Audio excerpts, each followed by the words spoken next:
Welcome to Real Estate Unlimited, your go-to podcast for all things real estate. I'm Bill Jones, an experienced real estate broker and auctioneer, and together with my wife Kelly, we've built a thriving real estate business in Tiffin and Findlay, Ohio.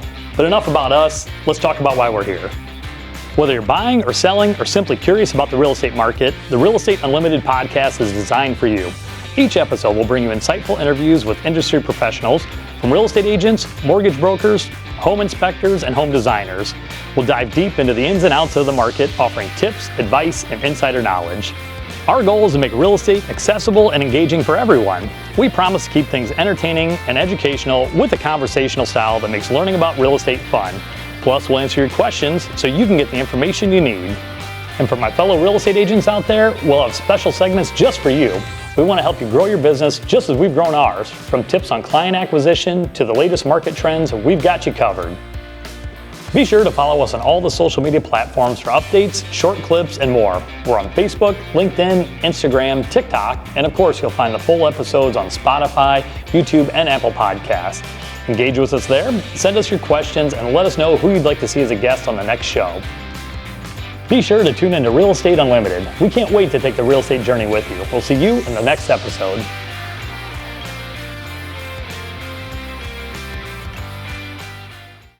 Hello and welcome back to the Real Estate Unlimited podcast. I'm Sierra Steinmetz. I'm Brian Schuby. I'm Carrie Steele. I'm Bill Jones. And we're the Jones home team. Well, welcome back. This week 2 podcast. Last week we talked a little bit about the inventory spike that came up in the market. Is that good? Is that bad? You'll have to check that out if you want to see that.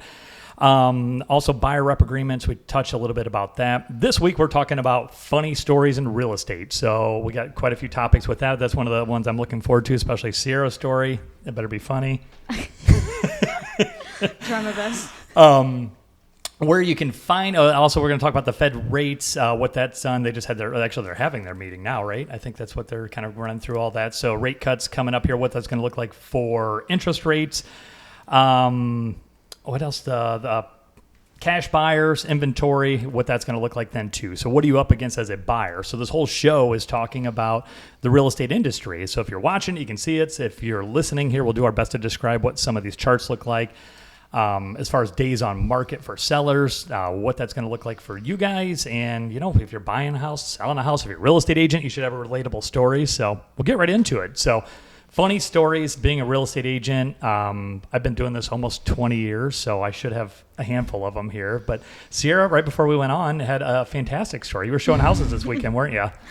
Yeah, I had to show quite a few houses this weekend. And I had a long day, and so I drank an energy drink to get me through that, but the adverse effect of that was that I really had to use the restroom quite a bit, and I think that And that's tough when you're showing a house. Yeah. What do you do with that? Yeah, you don't want them to know that you're a human and that you do that. And so we get into like number 3 or 4 of 6, and I'm like, oh my gosh. You were all over the place too. It wasn't like you were just like driving everywhere. Road. Like it was a long day, and so I am finally like, okay, I literally have to go. So either right before or right after they get in here, I'm gonna have to go. So you always do the test flush. That's the rule of thumb. You do test flush just to make sure. But before that, I turned on the sink just to see if the water was running. Of course it wasn't. And so I'm a little bit doing the potty dance, panicking because I'm literally about to pee myself. And so then thankfully they didn't like the house, so then I didn't have to worry about it. But then I got in my car and was like, oh, let's pray to God that the next one has a toilet that is usable, because if not, this is going to be really awkward and I'm going to have pee running down my leg. And so you speeding to the next house? Literally then? just NASCAR driving to the next one so that I don't have an accident. Oh, well, we've all been there, I'm sure. I've had clients, the little kid, this is going way back in the day, the foreclosure markets where a lot of houses, which you guys haven't had a chance to experience that, like the frozen house, you go in the middle of winter, there's no heat, there's no water, there's no nothing. It's colder in the home than it is outside the home, but a lot of times there's no water. I remember this little kid, he was probably 5, and he went kind of the same thing, had to go, I didn't know, ran upstairs, used the bathroom a couple different ways. There was no water anywhere. He comes down and says, Mommy, I pooped. So, we had to deal with that then. So I had to go get water, flush that in there. That kind of turns into, especially when it's already been winterized. So I had to call the company that maintains it and everything like that to let them know so the pipes didn't freeze. So I wasn't sure quite what to do with that. But now, Carrie, you and I have had key problems too. Yeah, so I've got 2 key stories. The first one probably being the most recent. And I had an open house. So it was the day of the open house, single key. There was no loop, no tag, nothing on it, just the key itself. And just to give you the backstory, the house had a beautiful paved patio, and it was paved right up to the door. So it was flat. There was no inconsistencies there. And I turned the key, and as I put the key to the box to turn the key, it slipped from my hand and it fell vertically straight up and down in what I could only call less than a 1/16 of an inch crack between the house and the paver. There. So then I'm trying to get creative with how I'm going to get this key out. So I'm using my other keys and I'm pushing it farther down in, and it's going into the earth. It's not anywhere to be seen. So long story short, I ended up calling my husband, and we carefully removed the paver from the paver patio and we even had to fish it out farther from there. So it wasn't just a simple, it fell just straight up and down perfectly. And I'm like, what are the chances this could happen? 1 million shot. Yeah. Bobby to the rescue, huh? Yeah. Shout out to Bobby. Thank you. And grateful that wasn't a solid patio, because had that been concrete, that key was gone. Right. And the seller was several hours away. So a similar situation.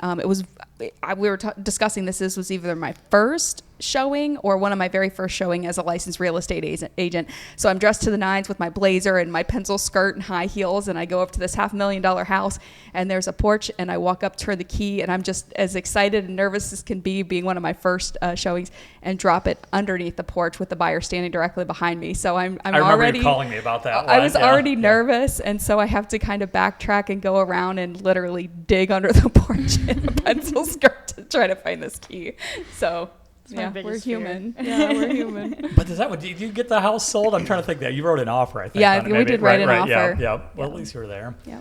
Shuby, what are you into? Not a whole heck of a lot. I wouldn't say I have a whole lot of funny stories, but I think more stories of, things that we do to help clients or get deals done. I know, Bill, you and I have dug through a 40-foot semi-trailer. Oh my gosh, I forgot about that. To look for some books for a client. Right.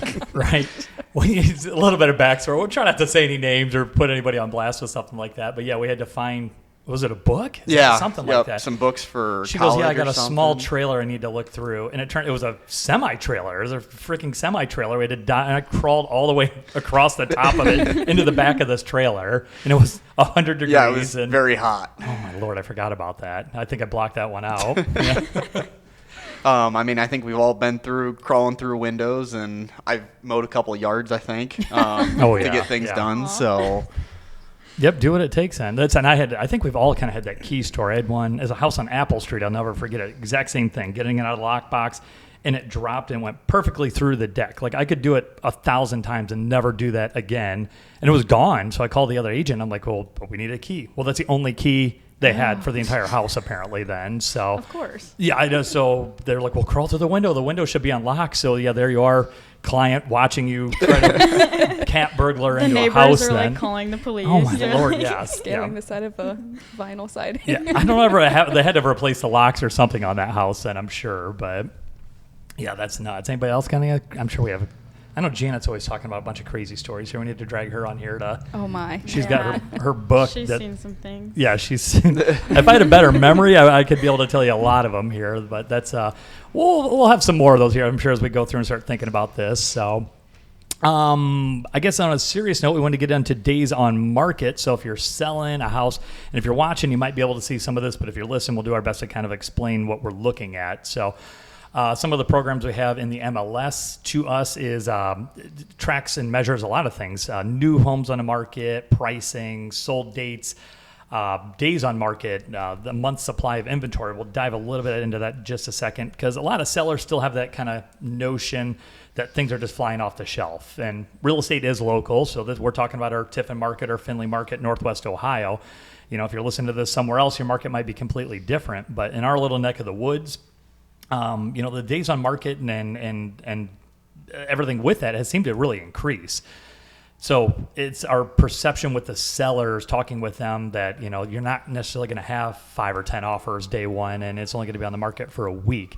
So we're looking, I don't know if you guys can see the screen here. We're adding to this here then too. So a year out. So if we go from today back a year, you'll see not that long ago here, this is days on market on average. In Tiffin was only 48 days, and this was February. So not all that long, it was like, 7 months ago?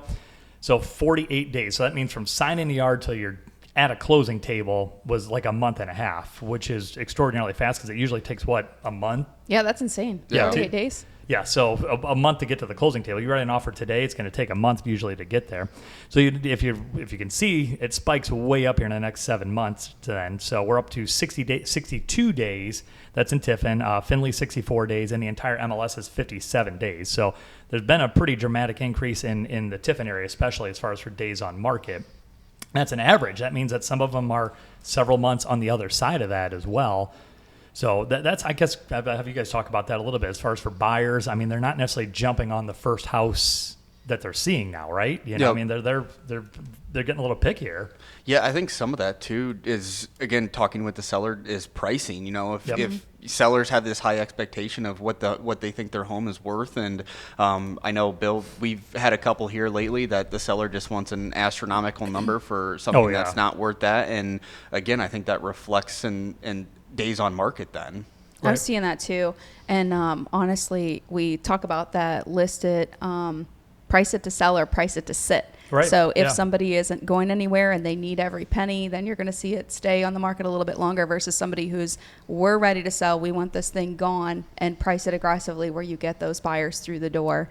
But no, I agree with Brian, and people are still seeing those, pre-COVID numbers where they think their house is worth double what it is. Yeah, and that I wasn't think that long ago. us as agents have to be realistic with what the market is doing and what the trends are, and the market will tell us really quick, like you say. Yep. And I think some of that has to do with, the seller's motivation or where they're at in the process. Sure. If they need to sell in order to buy their next home, they might have a little bit more motivation than, if they just would like to sell instead of they need to sell. So Yep, that's a good point too, as far as for the way we have several deals right now where it's kind of the dominoes we talk about, where the first person's buying a house, but that person needs to also buy a home, and then the house that they're buying, that person needs a home. So you end up with 2, 3, 4, 5. I mean, we had the one that was 5 or 6 transactions deep then that they need to turn over. So that is obviously increasing days on market, and just because it's taking longer to do that. So lack of inventory is still kind of right there with that.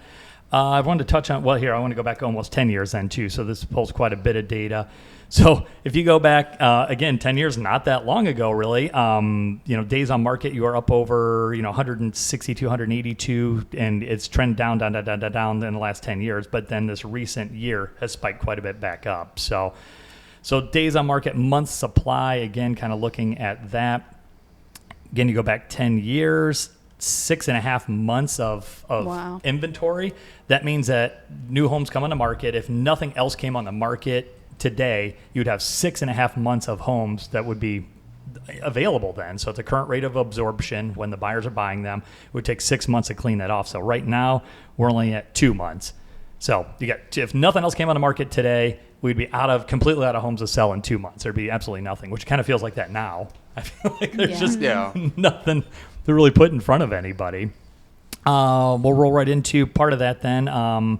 Rates, we'll come back to that here, cash buyers end. So, Carrie, we all kind of talked about this as far as for rates and what that looks like. The Fed's having their meeting. I think they've already, and we're not financial people. We're not trying to act like we're financial people. It's just, we're real estate agents. We'll help you buy and sell a house. We're not financial advisors. So we'll sound like we know what we're talking about. Maybe not. But, the rates being cut affects the interest rate and what that looks like. So, and that's more what we're getting into, the interest rate. So your buyers this weekend, has that come up in your guys' conversation as far as rate with buyers? I'm sure it probably has. Yeah. Mine not too much recently. Yeah, I feel like I've been more on the driving end. If I've been working with somebody for 2 years or 6 months, give or take, be like, hey, have you checked with your lender to see how your payments changed? Right. Because it's going to be for the better, I think, for most people. Sure. Yeah, that's, and too, when it was 7, 8, 8.5% for a minute, I think there's a lot more of a conversation then too. And we talked about that last week then too, as far as what the rates look like. Recently, it's been down, so everybody's still looking for that 2 and 3%. But what did we talk about last week? It's going to be 50, 60 years with that Fred thing. Yeah, right. You know what I mean? So you might wait another 50 years for that. But anyway, so the Fed's cutting rates, it looks like. I highlighted a couple things on here. Maybe it was on the other page here then too. I lost my notes. But yeah, they were discussing, I think, at least 2 more meetings, which possibly 2 more rate cuts by the end of 2024, which we're already into September. So we could be looking at lower rates. So a lot of people then sitting on the fence, waiting for that. But I don't know what that's going to do, because that's going to increase buyers' buying power. There's already still a lot of buyers. I don't know where, these people sitting on the fence, if they just decide to jump in now. And I haven't seen a lot more inventory. There's been a slight uptick, but not too much though. So cash buyers, Brian, you and I have talked about this then too. That's been gobbling up some of the inventory. Yeah. I've definitely seen an influx in cash buyers just in my own sales.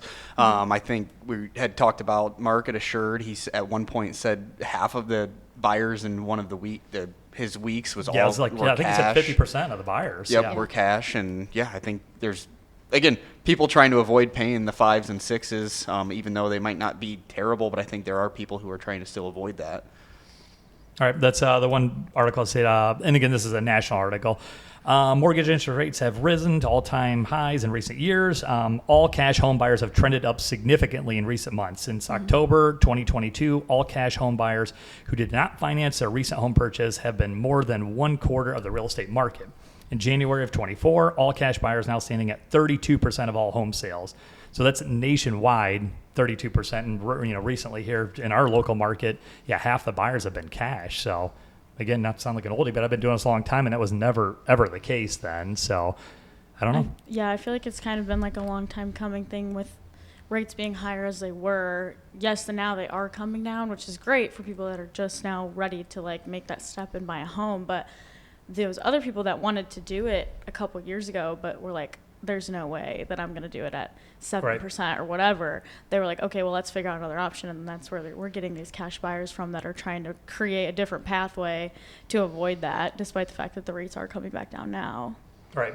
I don't know where they're getting the cash either. I don't know. I've closed 3 cash deals just recently, and I've got other people that are, when they tell me they're going to go looking, it's going to be a cash deal. So I've got probably another 3 or 4 that are cash that are just looking for the right property. Right. It's not an insignificant amount of cash, though, either, too. No. I mean, that's a lot of money then. Yeah. And I don't know again, we could talk more about this later, too, but are they planning on just leaving that cash in the home? Are they going to refi it out of there once it's, I don't usually get into those discussions, but. Yeah, because I know a lot of investors definitely, I think, go that route. They pay cash for it just so that way they can win the deal, and then, they refi out their cash and buy their next home and just keep the process going then. So. Yeah, I guess go ahead. We've seen an increase in investors, too, here locally, I think. Oh, yeah. And investors that are willing to pay significantly over ask price for a lot of homes as well. Mm-hmm. Yeah. Which, again, is making it hard on, just regular Bob and Betty home buyer, or, younger couple, older couple, doesn't matter if they're wanting to buy a home.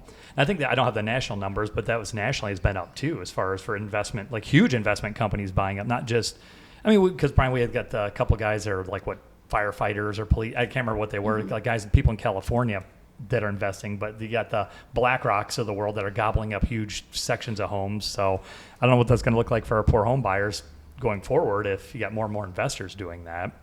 Well, one thing I did want to mention, I was thinking about this morning as we were kind of digesting what we're going to talk about today, and that's for new home buyers or even middle-aged home buyers. You don't have to do a increase in purchase in order to make money on a home sale. So you can be an investor without being an investor, in other words. So I want to talk to the general public when I say this. Don't be afraid to do a lateral move or a move down if there's equity in the home, and you can make that purchase and be an investor in your own regard. Mm-hmm. So that's kind of my 2 cents for today. So Sure. Nobody told me that, Yeah, and there's all kind of options then too. I know from talking to some of the mortgage brokers, there's been, you can buy with reverse mortgages and things. There's all kind of crazy stuff you can do, which sometimes looks like cash or, acts like cash. But yeah, Brian, like you had mentioned, I kind of forgot about that. The investor's buying a home, and then literally as it's with cash, but as the deal's closing, they're already working with the bank to get their money back out of it. And so they're,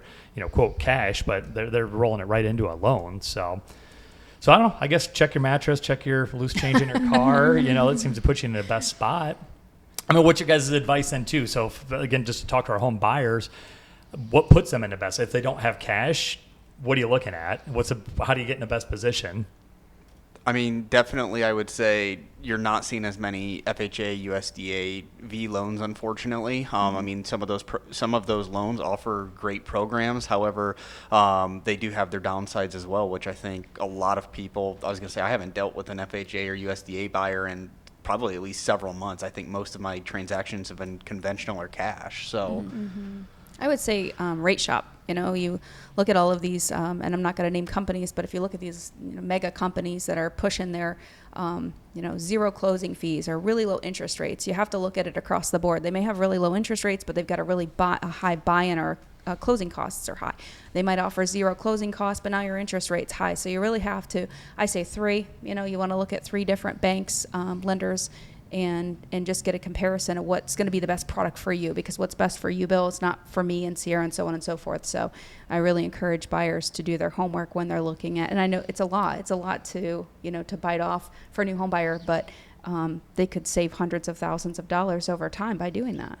And something I really appreciate from lenders that I've seen recently is that they'll give a buyer two different options. They'll give them a purchase price amount with a conventional and then a purchase price amount with the FHA. So they kind of have the option to go either way, depending on if one's going to be better for them, or if there's not really a market for that price point.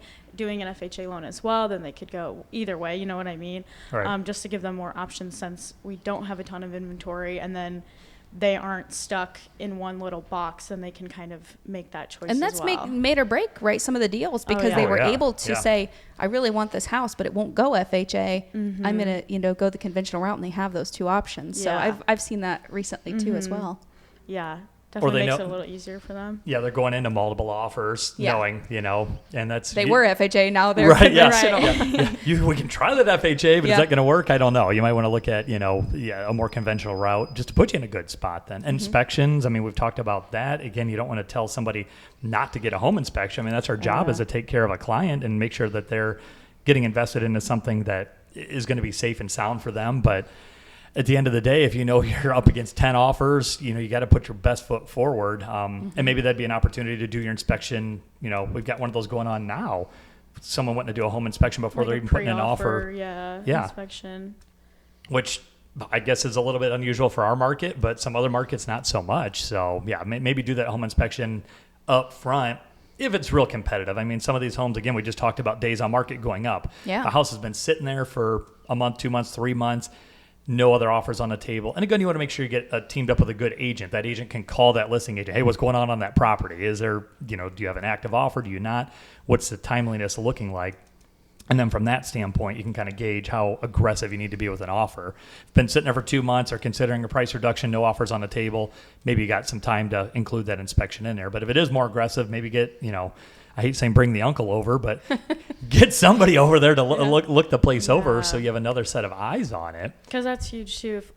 If you can save that from just the first showing, if you have Dad or Uncle Bob or whoever come through who knows kind of what they're talking about, right, they can take a look at that, and then that's one less check mark you're going to have when you present an offer. Yeah. And you give that to the listing agent, that when there's 7 others, you want as little things on there as possible, while also making sure that you're going to be getting into a safe and sound home if you're making that investment. Right. Yeah. You don't want to jump in there and oh my gosh, the roof, I need to replace a roof or a furnace or whatever immediately. That'd be, because again, they're putting a lot of cash into these deals then to make them happen. So they're probably not leaving a whole lot of cash.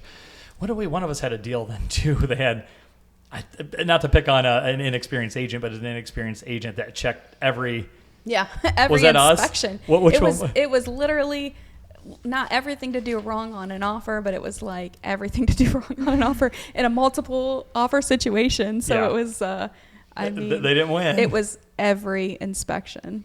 Yes, get a good agent. Again, we all started somewhere. And it wasn't a foreclosure. It wasn't a house that would require every such. Single thing. Right, it was a nice place. And get a good agent, like you said. So any good agent's not going to be offended by a second showing or a third showing if they want to go back with a contractor, if they want to go back with Uncle Bob. especially if you have family that's going to be doing the work, why not get Right. them in there to see if it's something that they can tackle or it's going to have to be hired out. So. Sure. And most of the Uncle Bobs in the situation own a home of their own. They have some experience. They kind of know what to look for. But you still want a good general, home inspector, an actual licensed home inspector. If you can do that, figure that out then. One stat I forgot I was going to talk about here too was on the cash thing. Just flip back to that for a second. So in 2003, 10% of repeat primary resident home buyers were able to make an all-cash home purchase. So that was only 10% back in 2003. Well, in 2023, 20 years later, 26% of repeat home buyers were able to skip a mortgage payment or, skip that process then. So it remains uncommon. Again, it's up 4% just in the last year or two then. So quite a bit more cash buyers than not. And then, too, the amount of equity people have in their home is quite a bit more now, too. Again, just sound like an old dog. Back in the day, people were buying homes with no money down. They had zero, equity in the home. And now that's not the case. People have some pretty significant equity in a house that they're translating into moving into the next home then. So I was going to say, I think that goes right along with the increase in people who are putting their home on the market and then selling because then they're, again, utilizing that cash to purchase roll their into next the home. next one. Like you said, we've seen a lot more people doing that, and I think that goes along right with that then. All right. I mean, we could talk all day here. Then, too, you guys got anything else crazy to bring up or discuss? Sarah, you got another fun story? No. Did you make it to the bathroom? Let's go back to that. I did eventually get to go, thankfully, because I was getting to the point where I was thinking I was going to have to go grab my water bottle from the car and flush it myself. So don't drink a bunch of energy drinks, I guess, right before showing? Right Is that before the you have moral of the 6 story? showings in 3 different places, yeah. Not locally then, too? Yeah. Well, I don't know how to do our giveaway here yet then, too, because we talked about our giveaway from last week. We're doing Amazon gift cards, so you'll have to check back to that episode if you want to get on that, because we're still working on that. So question today here. So what... No, we talked about first-time home buyers last week. That's what it was here. Okay, median age. So what's the median age of a first-time home buyer in 2023? What's your guess? Median age of a first-time home buyer in 2023. 32. I want to say, I'm going to go, 26. I'm skewed because I want to say that the ages went up based on... Sure. But then I feel like there's more investors and younger people getting in on the market. I know it's a simple answer, but I'm overthinking it here. Drum roll, please. My gut answer is 34. Oh, Carrie, what did you say? 32. Oh, Carrie got it. 35. So the median age of the first-time home buyer in 2023 is 35, which is higher than the previous. The norm was closer to what you were saying, 28 to 33. Again, I think this is due to an affordability. Yeah. Just the younger buyer just can't do that or can't swing that bat then. So, I kind of gave away the answer here. I didn't leave a good follow-up for that. So we'll do a giveaway anyways here. We'll do the old social media stuff. Like, share this, give us a comment, give us a question is what we really want here then too. Is it okay for sellers to allow their real estate agents to use the bathroom? Yes. Would you be offended if I needed to do that? Are you offended, sellers? As a buyer, are you like, oh my gosh, she went to the bathroom? The agent went to the bathroom during our showing. Is that normal? After 5.5 hours. That's so weird. Right. Yeah. Well, you kind of touched on it. We are human, you know what I mean? Yeah. We all as agents try to present like we're some kind of superhuman, we know everything and can figure it all out and we'll be available to you anytime we try to be, but it's like how teachers tell their students they don't have lives outside of school. They live at school. Right. They're only at school. They don't do anything else. Right. We don't do normal human things. We're just a realtor. But we still need to do that stuff. But sometimes you do. Yeah, I like it. Yeah. Let us know. Is that okay? And I guess a home occupied, not occupied, I guess makes a big difference then too. Is the water on? That really helps. Test flush. Is there toilet paper Test there? Flush. Yes. So yeah, that's a tip of the day for us agents, buyers, sellers. Yeah, I guess make sure to test the water. So, but yeah, give us a question. We'll put everybody that puts a question in there in a drawing for an Amazon gift card. Check back for episode 1 there. We'll do a gift card drawing for that then as well. Until then, we'll check back next week. We got a couple topics. I know what we talk about. We wanted to go over the homes, like the MLS homes versus. How do we describe reality that then? versus Reality. listing Yeah. marketing and stuff like Edited that. photos and Yeah, because a lot of times I add in, we'll talk about more of it, but edit the background, add in furniture, do all kind of crazy stuff like that. So good just a good angle versus bad angle, angles that hide certain things. So we'll talk a lot more about that then too. So, all right, well, we'll let everybody go from there. Make sure to follow us on all the things, the Spotifys, the YouTubes, everything like that. We'll keep coming at you every week. Advice for home buyers, home sellers, real estate agents. Until then, this is your Real Estate Unlimited podcast, and we'll see you soon.